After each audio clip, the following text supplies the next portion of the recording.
It was an ordinary Saturday morning when I decided to borrow my wife's car. Mine was at the mechanic and I needed to run a few errands. She seemed a little hesitant when I asked, but after a brief pause, she handed me the keys with a faint smile. I didn't think much of it at the time. As I drove off, I noticed a faint smell of perfume that wasn't hers. It was stronger, sweeter, and oddly unfamiliar. That small detail stirred something uneasy inside me, but I brushed it off, convincing myself it was nothing. Halfway through my errands, her phone started ringing from the passenger seat. She must have left it in the car. The caller ID read Daniel Work. I knew most of her colleagues, but the name didn't ring a bell.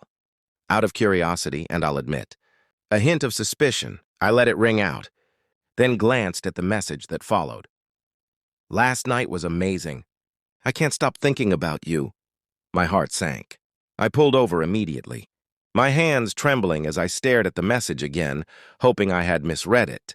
But it was right there, in plain words that shattered my trust. I sat in the car for several minutes, feeling a mix of anger, disbelief, and heartbreak. We had been married for 8 years, and while things weren't perfect, I never imagined she could betray me like this. I decided not to confront her right away. Instead, I drove to a quiet spot and thought about what to do. I knew if I acted out of rage, I might regret it later. Then an idea struck me. If she had betrayed me, she deserved to be exposed, not yelled at. That evening, I returned home calmly and told her I had a surprise planned for her the next day. She seemed confused but intrigued. I told her we'd be having dinner with her family. What she didn't know was that I had already arranged a small family get-together and invited both sides, hers and mine. I even told her to invite this Daniel from work, pretending I wanted to meet the people she worked closely with. She agreed without suspicion, even smiling sweetly as she texted him.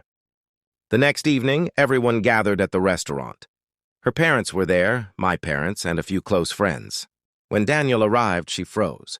I watched her face turn pale as he awkwardly greeted her in front of everyone.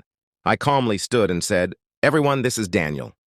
He's been spending quite a bit of time with my wife lately." The silence that followed was deafening. My wife's eyes filled with tears as she realized what I'd done.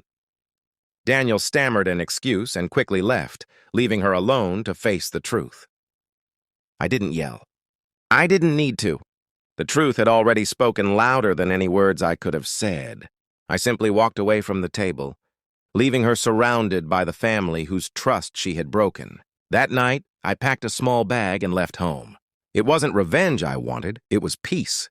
But exposing the truth was the only way to reclaim the dignity she had taken from me. Weeks later, she tried to apologize, but some wounds can't be healed with words. Borrowing her car that morning had been a simple act, yet it uncovered the deepest betrayal of my life. It taught me that sometimes fate doesn't whisper. It drives you straight into the truth, and though it hurt, that truth set me free.